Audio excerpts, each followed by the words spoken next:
It's Monday. நேற்று வீடியோவில் சொல்லியிருப்பேன், நானும் என் தங்கச்சி சேர்ந்து ஒரு ரெசிபி பண்ணோம். அது கேப்சிகம் பெப்பர் சிக்கன்னும் பேர் வச்சோம் அப்படின்னு சொல்லிட்டு. ஸோ அந்த ரெசிபி எப்படி பண்ணுறதுன்னு பார்க்கலாம். கடாயை வச்சுக்கோங்க. கடாயை வச்சு எண்ணெய் ஊற்றி நல்லா காஞ்சதும் பட்டை, லவங்கம், ஏலக்காய், பிரியாணி இலை இதெல்லாம் போட்டு நல்லா பொரிஞ்சு வந்ததும் ஒரு பெரிய சைஸ் வெங்காயம் கட் பண்ணி ஸ்லைஸாக கட் பண்ணி போட்டு நல்லா வதக்கிக்கோங்க. அது வதங்கின பிறகு இஞ்சி பூண்டு பேஸ்ட்டு, கருவேப்பிலை, அதுக்கப்புறம் பச்சை மிளகாய் போட்டு வதக்கிடுங்க.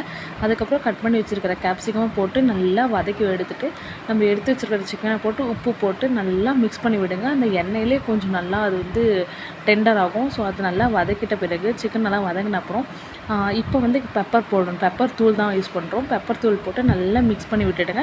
மிக்ஸ் பண்ணி விட்டுட்டு அந்த சிக்கன் வேகிற அளவுக்கு மட்டும் தண்ணி ஊற்றிக்கோங்க. அதிகமாக ஊற்ற வேண்டாம், ரொம்ப நேரம் எடுத்துக்கும் அப்புறம் அந்த தண்ணி சுண்டுறதுக்கு. ஸோ கொஞ்சமாக தண்ணி ஊற்றி அந்த சிக்கன் முழுகிற அளவுக்கு மட்டும் தண்ணி ஊற்றி மூடி போட்டு வேக வச்சுக்கோங்க. அதுக்கப்புறம் சிக்கன் தண்ணியெல்லாம் வற்றின பிறகு பெப்பர் தூளும் கொத்தமல்லி தூவி இறக்கிட்டிங்கன்னா சூப்பராக இருக்கும். ட்ரை பண்ணி பாருங்கள்.